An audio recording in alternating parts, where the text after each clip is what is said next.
Good afternoon, everybody. Thank you for your nice introduction. First of all, I would like to thank the organizing committee for giving me this opportunity to participate at this webinar. With this very bad time, we know that this takes a lot of effort from the organizing committee just to come up with the program agenda. Despite all obstacles and all aspect of COVID-19 crisis. As you know, COVID-19 crisis is affecting every single aspect of our life globally. It is not only at one country or continent.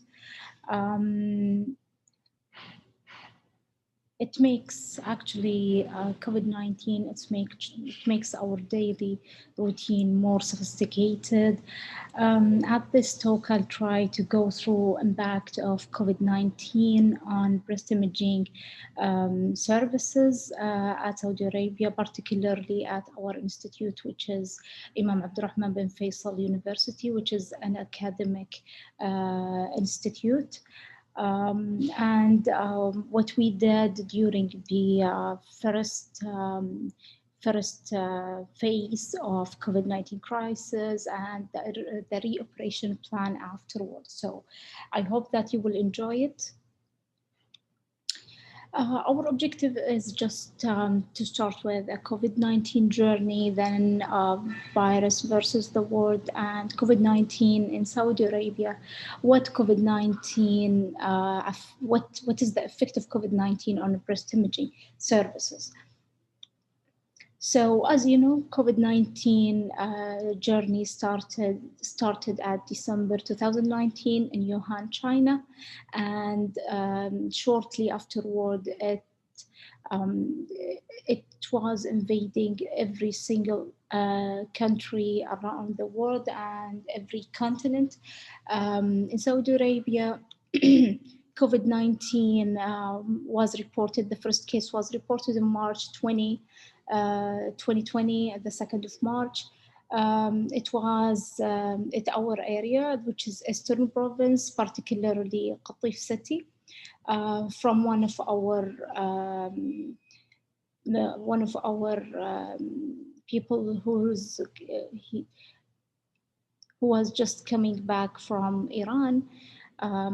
Expected peak of cases, it was by mid of May. By May 8, our total number of cases, it was really fast growing to 35,432 cases. So Saudi authority try to contain this pandemic by flattening the curve, so we can cope with all complication or all effect of COVID-19, and at the same time this curve will be a bit below the healthcare system capacity, so we can cope with it. And to reach to this, actually to flatten the curve, they plan different protocols involving different areas at Saudi Arabia, starting from travel. It was really very aggressive procedure just to start with. They implant across the kingdom by higher authority, travel banning, closure of different facilities, including schools, universities, coffee shops, restaurants, and athletic facilities, implementation of social distancing practice, and stay-at-home safety order.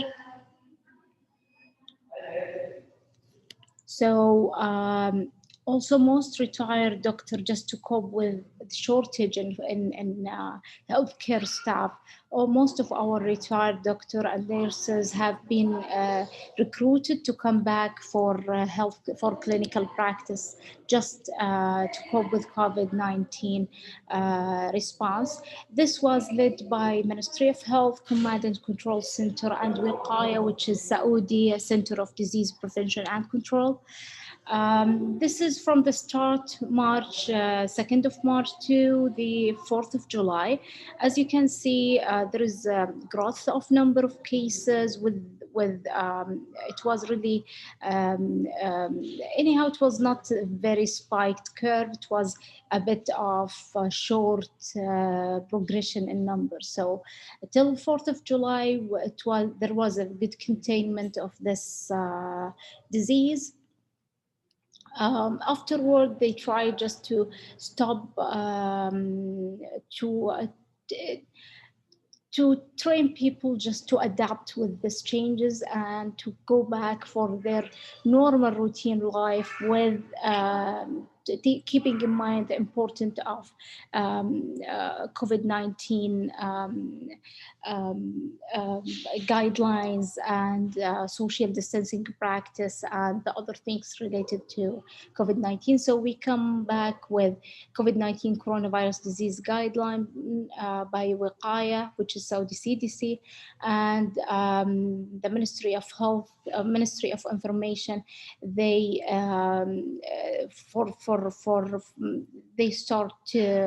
they built up in two apps or two softwares just to ensure the good practice of social distancing among the community. Also, Ministry of Information, they start two initiatives just to train people and educate people about the importance of going back to normal life and never normal practice, like never normal like before, I mean. So what they start two initiative. We are all responsible, which is encouraging people just to practice practice the correct instructions prepared by Ministry of Health and Saudi CDC, Wiqaya, and the other initiative, which is نعود بحذر, or return carefully, and they keep insisting about the importance of wearing mask, hand hygiene, hand hygiene, social distancing, and avoiding big gatherings. So the daily updates up to 26 September 2020, there was if we compare it to the July, it was a bit of a plateau rather than a peak of curve. So by 26 of September, there was a plateau of the curve. Then afterward, it comes to a lower number, which is going to the lower aspect of the curve. So we are now of less than 500 cases per day around Kingdom. Again, the Health and Information, the Ministry of Health, Ministry of Information, and Ministry of Health, they try to give a lot of educational materials. It is paperless, electronic, and this information was shared using smartphones, and Saudi Telecom company sponsor this initiative. So coming to our area, which is breast cancer detection and screening, what COVID-19 give us, it actually gives us a very hard time in planning and how to manage, to control patient with higher possibility of mortality and morbidity if we are coming to patient that receiving chemotherapy. So we should be very careful on planning the procedure and protocol for breast cancer detection. Before going to this, just I will give you a short introduction about the breast cancer screening history in Saudi Arabia. First of all, breast cancer is the most common type of cancer among Saudi women, according to the latest Saudi Cancer Registry report released in 2015. And the first cancer screening program was started in Riyadh. It is a non-governmental collaboration between Abdul Latif Charity Center and Saudi Cancer Society back in 2007. Afterward, 2009, we start in the Eastern Province another non-governmental screening program using mobile mammogram machine by collaboration of our university and Saudi Cancer Foundation. Then the National Screening Program initiative was started by Ministry. The governmental screening program was started by Ministry of Health to late 2015, early 2016. So it is a very young screening program. So this is our yearly October celebration. We get used to educate people about the importance of early detection, and we go to different areas, we try to communicate with our community and at their areas, in malls, supermarkets, mega malls, universities, if, any community gathering. So it is our routine just to start our October with a very big celebration. And usually our hospital, we get used to highlight our building with this very beautiful pink ribbon. So everybody knows that we are conducting the screening program, and we give it free of charge to any lady present direct to the reception. It is a self-referral, and they can get their screening right away after just physical presence of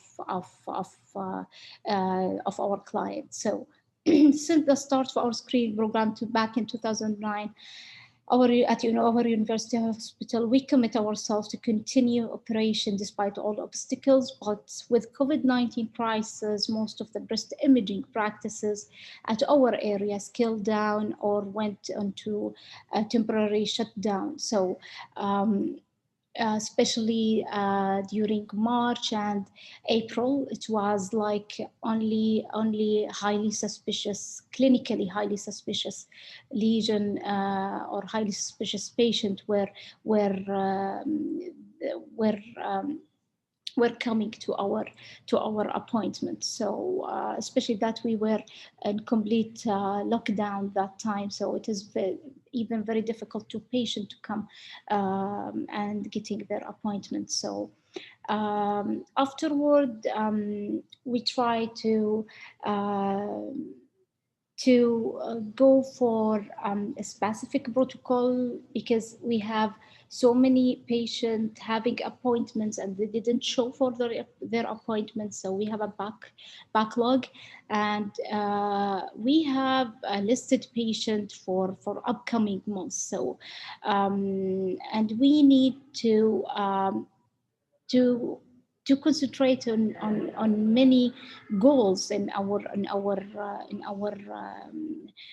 daily practice. So first one was to ensure safety of our patient as our staff. The second thing, that we should preserve personal protective equipment, PPE, to cope with hospital shortage.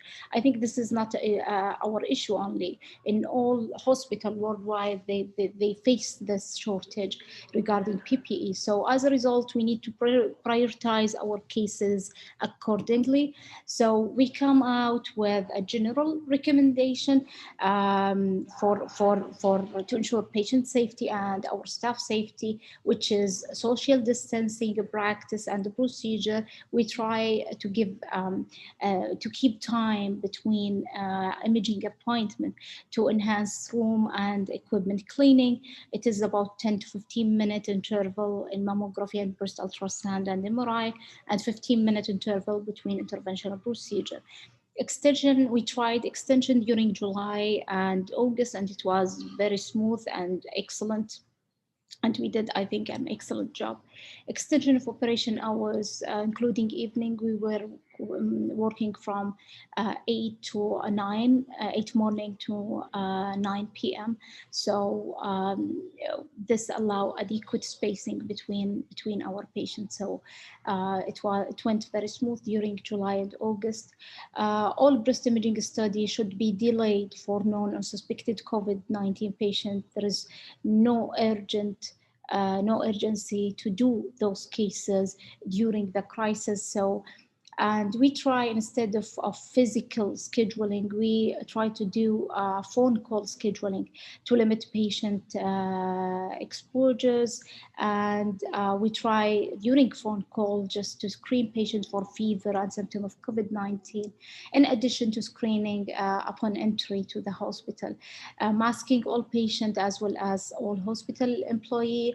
We ensure also adequate supply of hand sanitizer at all areas and adequate supply of PPE.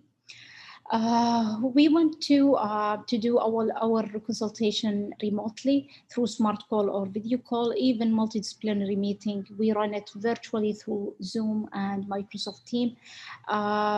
Social distancing practice, it is not only for patients, it is also for us as a radiologist at reading room, waiting areas, and radiology front desk. Also since we are an academic institute, we have undergrad and postgrad student. We try to make all their teaching session through Zoom or Microsoft Teams, just to limit their exposure to patient and to ensure their safety and our patient safety as well. Enhancing research capability and providing students with chance to participate on any COVID-19 project. So for the reoperation phases, we designed it to 3 phases. The first one, which we call the diagnostic reoperation phase, it is only for urgent cases, which is clinically suspicious. Phase 2, which is we keep it for high risk screening group, because high risk screeners, they need very frequent screening, and we need to be very careful with them.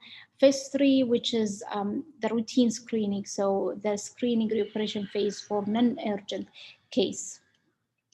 So phase 1, which is a diagnostic phase for urgent cases, what we did, we enhanced the walk-in clinic. All patients who present to a breast clinic, they can come directly to breast imaging at the same day, and we can do mammogram, ultrasound, and biopsy at the same day. So just to limit their hospital visits, and we call patients who didn't show during the first 2 months of lockdown. We call all patients with clinically suspicious findings. So, and we also recall all patients for which labeled as BIRADS 4 and 5 for their biopsies, those who missing their appointments during lockdown period. So for patients who receive chemotherapy, usually we do it a week before next cycle. But with COVID-19, also to limit their hospital visits, we try to do it just earlier than the upcoming chemotherapy cycle. We resume also BIRADS 3 patient appointments, and we limit our MRI only for diagnostic cases. We stop at this phase, we stop all screening MRI or abbreviated breast MRI. And we try to limit it for patients with pathology-proven malignancy, in particular type D and C breast. And at that phase also, we come out with, we try to revise all our MRI protocol, and we try to use limited sequences just to limit examination time and to enhance MRI workflow. So we try to take off the DWI and the ADC just to shorten the examination about 15 minutes. So This is for the phase 1. Phase 2, which is for high-risk screening, reoperation phase, or what we call it a semi-urgent cases. We limit phase 2 for those with high to intermediate risk with 15 to 20% lifetime risk, with suggestion only to rely on tomosynthesis images just to shorten their examination time, and we can do reconstructed mammography instead of doing combo images. So resuming routine follow-up for treated cancer patients, those who exceed 5-year survival. So 5-year, I mean, follow-up. So also, radiologists should be around during the examination just to lower the BIRADS 3, which is incomplete, and hence reducing the recall rate. So instead of doing batch screening, we are doing online. We call it online screening. So we should be around. We should see a patient before going. If she need additional images, we should do it at that time. So decreasing hospital visits and recall rate. For screening MRI, we use the shortest, which is abbreviated protocol, which is 10-minute exam. And we can rely also on ultra-fast breast MRI, which is a 5-minute exam in conjunction with mammography to lower the examination time. So we try to revise our protocol, minimizing the timing for each procedure. So for phase 3, which we are currently on, which is screening reoperation phase for non-urgent cases, we came back, thanks God, we came back for our routine screening for low-risk patient, but again, under a strict regulation. So all patients, they shouldn't come as usual for a self-referral, and they just physically present to our reception. They should have appointment at our schedule, and they should call before coming, just to do a quick COVID screening via phone call prior to physical presentation. So in conclusion, within the next few months, hospital will need to continue to act aggressively in the responses to address the potential ongoing spread of COVID-19 and compensate for lost appointment, including imaging. Breast imagers should be ready for reoperation in near future that will never be like past normal. Thank you for listening. I hope that you enjoy our talk. And floor is open for any question. Thank you.